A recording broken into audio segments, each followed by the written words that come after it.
I have a question for the president. Do you hate all rich people? Or just those who aren't campaign contributors? Another question for the president. Do you hate poor people? Or do you just hate poor people with jobs? What a sting. Do you just hate poor people with jobs? Kentucky Senator Rand Paul held back no punches, attacking President Obama at the Conservative Political Action Conference this past weekend. However, President Obama wasn't the only one the senator went after. He also went after his own Republican Party. Take a listen to this. This is why I always have said the Republican Party's an empty vessel unless we imbue it with values.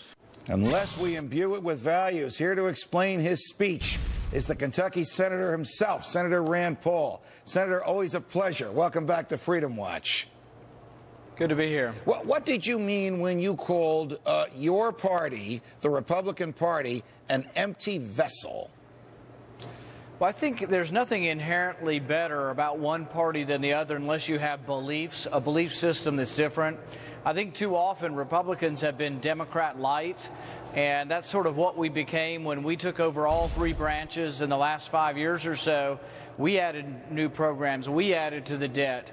The main difference between President Obama and Republicans when we were in charge is he's just doing it faster.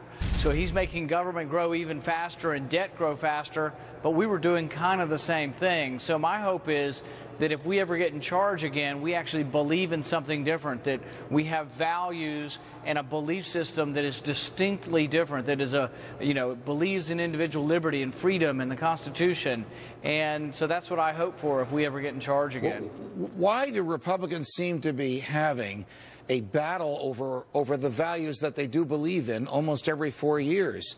I mean, I have argued that Mitt Romney is closer in his values to Barack Obama than he is to your father, and your father is far closer to the founding fathers in consistency of values than he is to Mitt Romney. Well, I think that's one of the things when you see the people being attracted to Ron Paul is that genuineness, the fact that he's never been anything but a believer in limited government, that he actually proposes, to balance the budget in a 4-year term, one term of office. And the young people, I think, flock to him because they believe he actually would do it, but also because he presents something different. It's a constitutional foreign policy that doesn't believe in aggressive foreign policy, doesn't believe in going to war without the authority of Congress. I think they see that as more checks and balances and restraint, and I think, frankly, that's why my father's become so popular with young people. Are Republicans truer to small government and sound money and the Constitution when they're the minority and out of power than they are when they control the White House and both branches of Congress? There would be some argument for that. I mean, we definitely talk about how much President Obama is spending now and how much debt's being accumulated.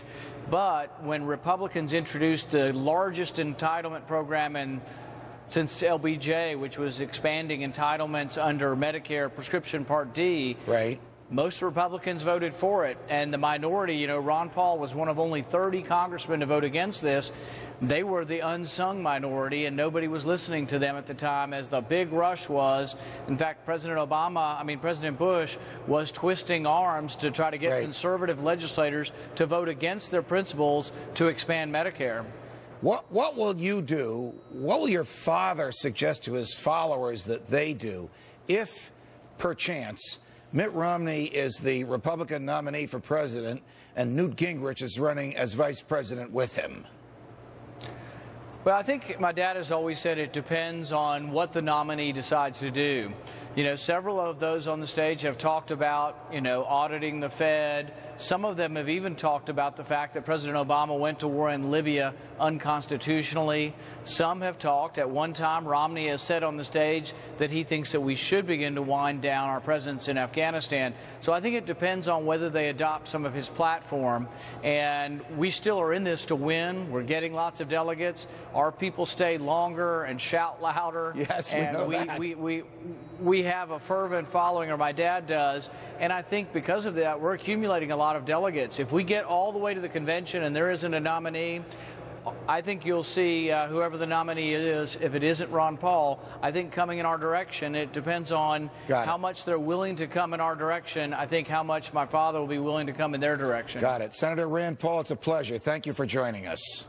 Thank you, Judge. Good luck. Thank you.